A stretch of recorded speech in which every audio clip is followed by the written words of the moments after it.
cheered for me earlier. He cheered for me like before. He cheered for me before. Corey Perry is going to the LA Kings. He's going to be signing there. That's interesting for a lot of reasons. He's going back to play for a team that he annoyed for years. Goaltender's pad. Up top, Fiala, right circle, shoots, save, rebound, score! LA King, Corey Perry! With Perry, Armia comes right in to Perry, shoots, he scores! Perry has scored again! Ken knows how to put a team together. He's won championships, and he signed me when I went to Edmonton. And when he called, I jumped at it, and here we are. The Kings fans know. They watched what he did to us, how good of a player he was. Gets under the other team's skin, gets in the goalie's face, always in front of the net, causing ruckus, scoring goals. To center in numbers. Drop pass, Perry shoots, he scores! He's done it again!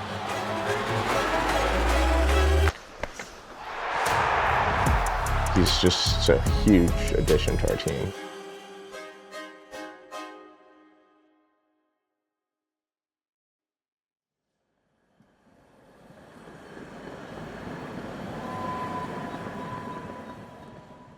Corey, welcome to LA. Not a lot of people would have had you on the Kings yesterday.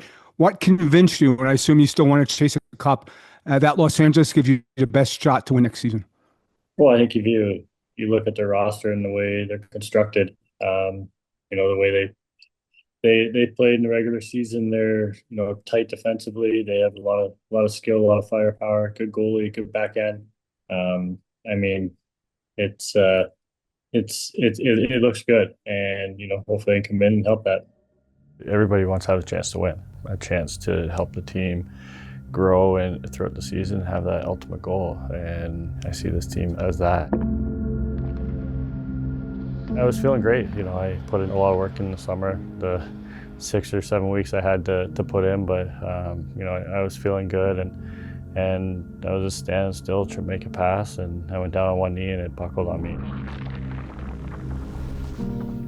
I missed it completely. I just saw him when he was down, and he didn't look very comfortable, so we stopped practice and got him off the ice, and didn't know the severity of it on how it's going to be. Obviously, it turned out pretty bad. I knew exactly what it was. The doc was here that day, and he looked at it, and he kind of knew too, and we had the MRI, and I was in surgery that night. One of the benefits of the partnership between USC, Keck, and the LA Kings is that we have access to resources very quickly for our players here. And so, although I didn't know exactly the degree of the injury when we first met in the training room, we were able to get an MRI in a matter of an hour. And then we had our answers very quickly as to what the injury was, what needed to be done, and then a timeline for recovery and return. A lot of credit goes to Chris Kingsley, who did the day-to-day work, along with John Meyer. Both the gentlemen are in this building every day and work hard for our players, and I trust them implicitly, so it was very easy to do the surgery, get him in to rehab the next day, and know he was in great hands. It's funny how it works. I was sitting up there and saying, man, Pears is moving really well. What they were doing their captain skates and scrimmaging, he just looked like he was moving so well, and then kind of out of nowhere you get this news. Jim Hiller is going to have some tough decisions on who's going where and line combinations. I think we've got good depth. We lost a good man here in Corey Perry. He'll be back 10 games in or 8 games in. In the meantime, someone's going to pick him up, and we're going to win. And then that's how you get deeper. When you have injuries, it's an opportunity for somebody to come in, and the team gets deeper and deeper and deeper and deeper and grow. Yeah, it's not easy. You're coming in at 7 in the morning, and you walk over to physio, and you're there for a couple hours, and you come back, and guys are on the ice, and you're leaving. You don't really see anybody, and that can be hard. Especially coming into a new team and trying to get to know the guys, and they're going through training camp. They got their long days and preseason games, and you're just going to physio and going home. I can't say enough good things about Corey. Everything you would say of a professional athlete and a veteran is what Corey embodies, and he just hit the ground running and was very motivated from day one to push himself and get back as quickly as possible. It's tough, but you stay motivated because you know there's light at the end of the tunnel, and you know it's to come. Skating again, coming back from the injury, And being back on the ice, you're like a kid in a candy shop. You know, it's like Christmas morning. You're excited to come to the rink, and you're excited to put the skates on and go out there and be a part of a team again. And you miss that camaraderie that you have on the ice and in the dressing room, and laughing and just being around the guys. When I signed here, you go through the roster, and all of a sudden there's 4, 5, 6 guys that I've played with on different teams, and that definitely helps. The familiarity with the guys, and you're not just walking into the room blind. I've known Drew for a long time and played tournaments with him in the Olympics, and we used to be neighbors back home in the summer, worked out together, so we have some history and some chemistry. And he was in London when I was playing in London, playing my junior there, so I met him way back before he was even in junior, so it's been a long time. Known Ferris for a long time, lots of battles and rivalries against him, but man, that guy's a gamer. He's one of those special players that you hate to play against and you want on your team. Just everything you could want in an NHL player. You don't really know necessarily what's going to happen with the new guy coming in, but I mean, we've had to play against him for the past couple of years now, and it sucks playing against him because you know that he's going to bury an important goal that hurts your team. So, I mean, having him on our side has just been huge. And for me, with him coming in, I was just trying to be a student and learn from him as much as I could. And I mean, he's such an incredible player, and yeah, I think the way he stepped up was huge for us. And I mean, he's a leader on our team, even though he's a first-year guy. Against him, he's always, trying to get under your skin. But when he's on your team, you love having him on your team. I'm sure the fans will feel the exact same thing.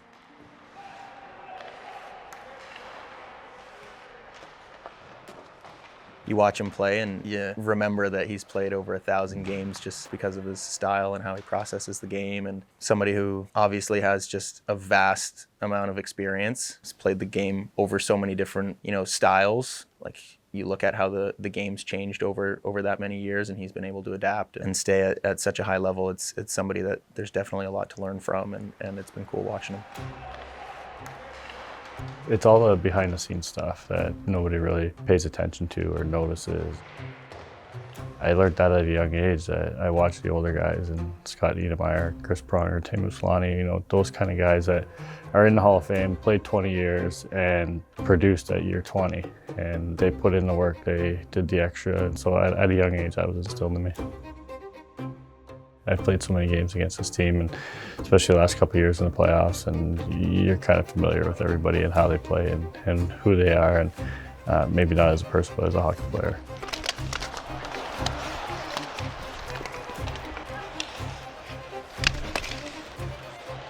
Tried kicking that to you guys in that backside. I know. Right, my hands were tied. Yeah.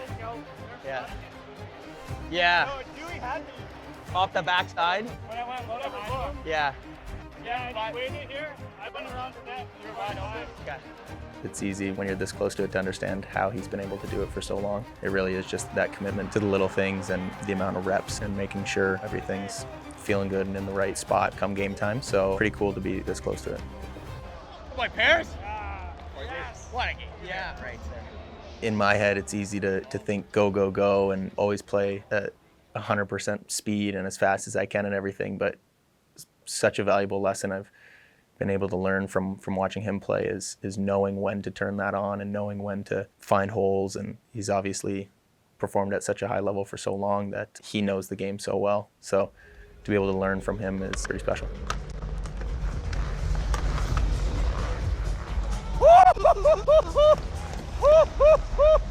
Oh my God! Look at that, for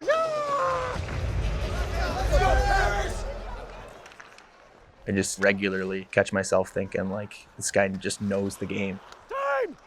Spacing and timing and how he processes the game, when and where to go, making the game move at his pace, and just extremely valuable to be this close and be in an opportunity where I get to learn from a guy like that. Fast!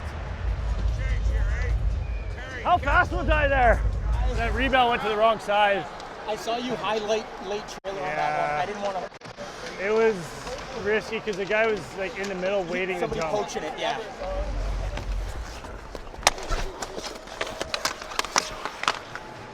Hey, go get that. You gotta go get that. I know, he's gotta go get that. Especially when it's a forward. I can just pick him. We can't be scared to go get the puck. A little emotion never hurt anybody. That's just the type of player, I am. I'm going to go to the dirty areas. I'm going to maybe take a punch, maybe give a punch, whatever it is. Those things happen. And I think at the end of the day, it brings your team a little bit closer.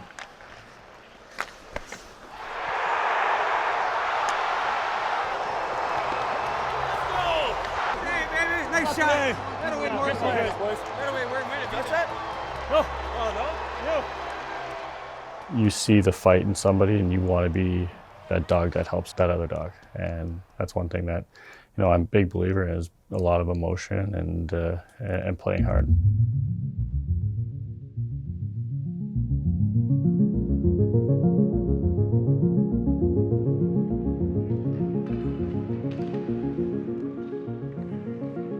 It's pretty cool when you get to see guys share that experience with their family. That's obviously one of the really special things about the game. You see it with guys and their kids, how welcoming the organization is to those opportunities, because I think they understand how special that is.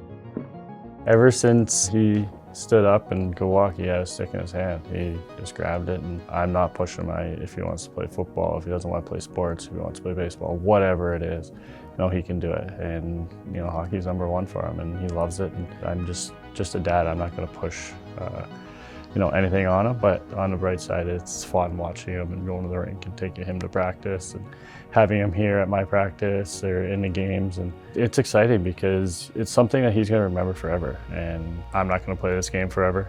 And I'm just trying to pass on little things to him. Look at that, eh? All the awards. Gold glove. Pretty cool, eh, dude? You ready to go onto the field? Go watch him hit. I mean, there's tons of history here. It's pretty exciting to be here and be part of this, and looking forward to it. As long as they don't bounce it, we'll take that and go from there. Bailey. Where? Oh yeah. You want to go get a pic with Bailey? What's up, Bailey? How we doing? Say hi, dude. Please join me in welcoming your newest LA Kings forward, number 10, Corey Perry. Oh my. Yeah. Almost. How you doing? Thanks, man. Nice meeting you. Right here. Thank you. Awesome. Thank you. Yeah, thanks. Good catch. Right? I'll stand beside him. Nice and loud. And in honor of LA Kings tonight, please welcome back to the field, Corey Perry. He's joined by, that's Bailey out there, and his son Griffin, but Griffin's going to be doing the honors. Take it away, Griff. It's time for Dodgers baseball. Wave. I think we have one goal in mind. That's to win a Stanley Cup. That's all that really matters. You have to get into the playoffs first, and then anything can happen from there. So that's all I want to do. I just want to win one more.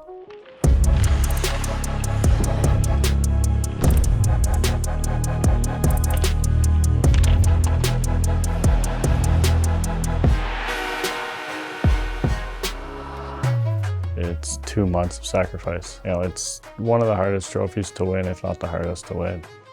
You're playing every other night. You're traveling across the country. You're traveling home. It's a grind.